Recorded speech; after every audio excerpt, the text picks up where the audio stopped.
Hello, this is Tim, a lead tutor in the Learning Center. In the Module 4 video, we will be addressing different strategies and tips pertaining to the student's ideas.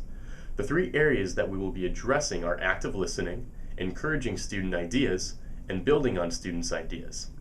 Active listening is important because listening and hearing your client can enhance overall understanding of topics.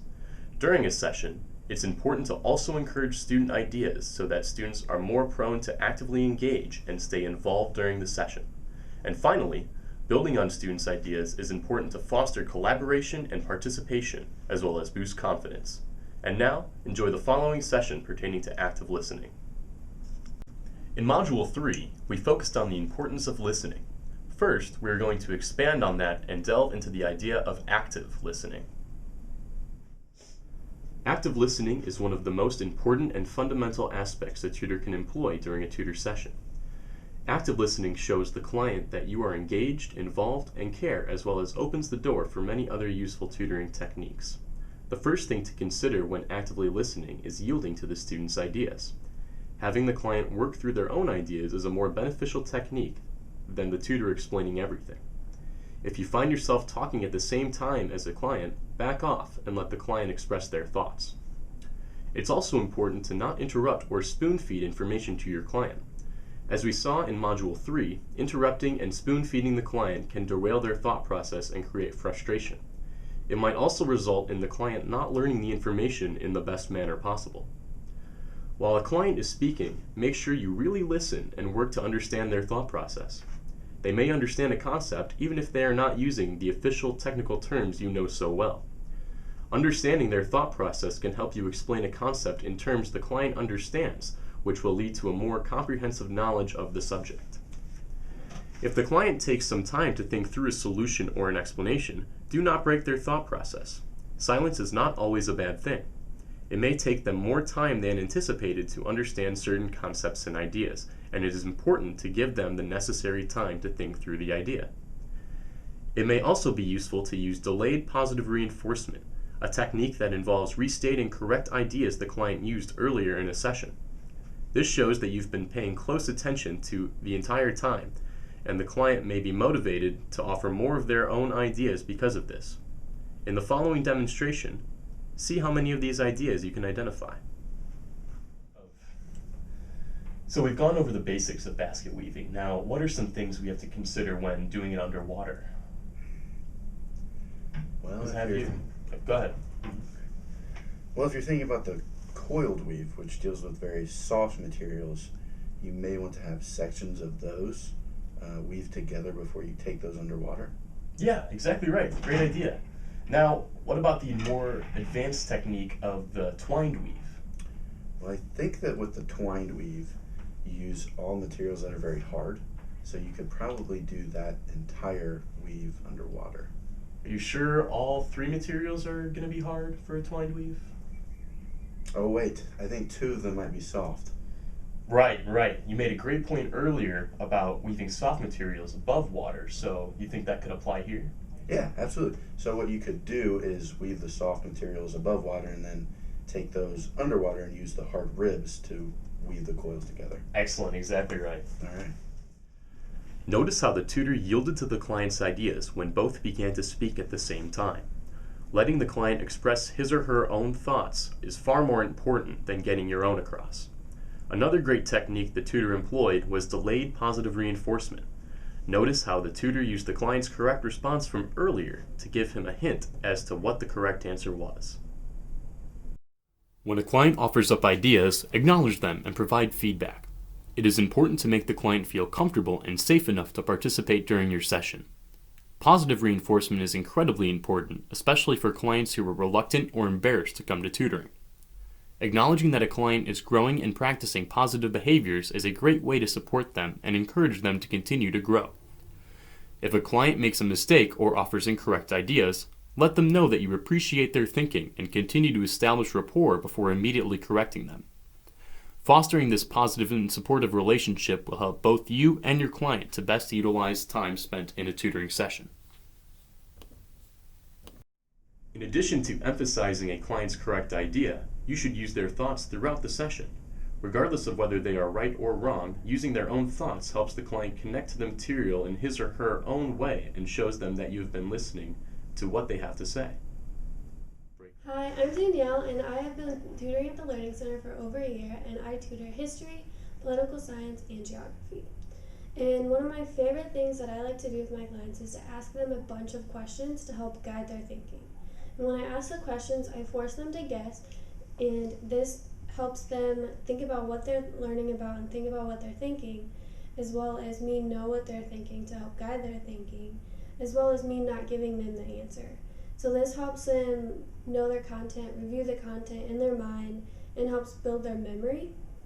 So an example of this would be, I was working with one of my clients for a geography class, and we were working on a unit about religion. And what I did was I asked him questions about his personal life, and then I asked questions about the content based on what he had answered to help guide his thinking towards the right concept so he could have a better understanding of the unit. When incorporating your client's ideas into a session, it is useful to paraphrase their own words. This further enforces the idea that you have been listening to their thoughts, processing them, and giving them enough thought to put that idea into your own words. This gives the client validation in their own thoughts and encourages them to continue giving the subject the time and energy required to learn the material. So last time we talked about some skills that you're trying to employ in cutting people off from your life. Right. And this past week that you said you were going to go home and try out some of these techniques. How did that go for you this past week? It's been going great, but I have more ideas. So I already cut off my close friends, and I've been purposefully ignoring my grandma. I totally ignored all of her calls this week. But I want to start totally ghosting my boyfriend, my siblings, maybe even my parents. Mm-hmm. But I need more strategies. So, I want to be a ghosting pro. Sure. Yeah, I really like how you've decided to ignore your grandma's calls. I think that's a great technique to do. And I'm really just proud of the progress that you've already made. So that's great. But I also do think it's a good idea to start ghosting your boyfriend, but I do have some minor adjustments that I would suggest to the rest of your plan. Okay. Yeah. Yeah, so what do you have? What are your ideas? So, when you talk about ghosting your siblings and your parents, I feel like that might be a little too extreme. Okay. For any ghosting pro, you need a support system behind you to help support all the lies that you begin to telling all the other people in your life. So, when you begin ghosting somebody, you should only ghost part of your community. For example, you could ghost maybe one sibling or one parent, but you're not going to want to cut everybody off from your life right away, because then it makes it difficult to continue lying. I really do appreciate your enthusiasm and your effort, but those are some suggestions I would make, so get to ghosting. All right, it's a plan, Stan. When a student gives an incorrect answer, it is often difficult to understand their error without context. While their response may be completely wrong, their train of thought may have been almost there. Additionally, the student may answer a question correctly, but for the wrong reasons. This is why it is important to divulge a client's thought process when assessing their understanding of a concept. When building on a student's ideas, it is important to see the problem through their eyes and follow their line of reasoning, even if it leads to a wrong answer. By engaging with the student's train of thought, they will be able to arrive at the correct answer on their own later on, or understand why their reasoning is flawed and learn from that mistake. When discussing a topic with a student, it is often helpful to use their own words. Doing so will make it easier for the student to arrive at their own conclusion. Redirecting a student's questions is a helpful strategy that has many benefits for learning. Often, a student will have all of the information they need to answer their own question. If you redirect their questions in simplified terms, or use questions to guide the student to an answer rather than simply providing the answer for them, they will be better equipped to handle the same material later on when they are on their own. Additionally, they will have arrived at the answer mostly by themselves rather than having it explained to them. It is easier for a student to remember their own explanation and thought process than those of somebody else. Well, since we're expressing the idea of a possibility, and there's a disjunctive pronoun right before the verb, we have to use the subjunctive, right? Okay, I see what you're saying, and normally you'd be right, but what's the first thing you learned in this class? Klingon is an inconsistent language. Exactly. It's full of contradictions and exceptions to rules, and you have to apply those or you might run into some misunderstandings. So, what do I need to do here? Well, can you think of any exceptions to the subjunctive that you may have gone over earlier? Well, oh yeah, since the vocative case is being used, we can't use the subjunctive. Right, so instead we have to use... The present indicative? That's exactly right. Good job. In conclusion, we hope that this training video has helped to stress the importance of the student's ideas.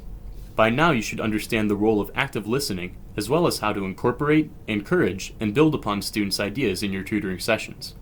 Focusing on these key aspects will help encourage your clients and strengthen your role as a tutor.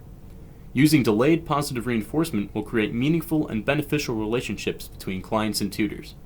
We encourage you to challenge yourself to use the knowledge gained from this video to better yourself as a tutor.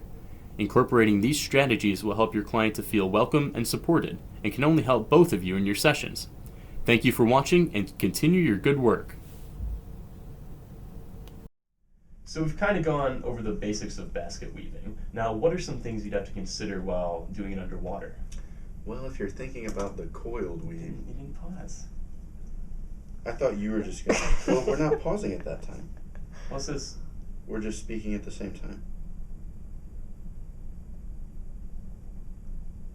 Right? Okay, well I thought we had to pause there while you were thinking, and I was going to try and jump in and give you a hint while you Oh, were I didn't starting know we to. were pausing there. Oh, okay, I didn't. You wouldn't have to. So how do you want me to do that then? Oh, it doesn't. I mean, Like, I was just reading as tutor and client speak at the same time, so there's no real... But we can pause. We'll pause and then do it. or would that be too awkward? No.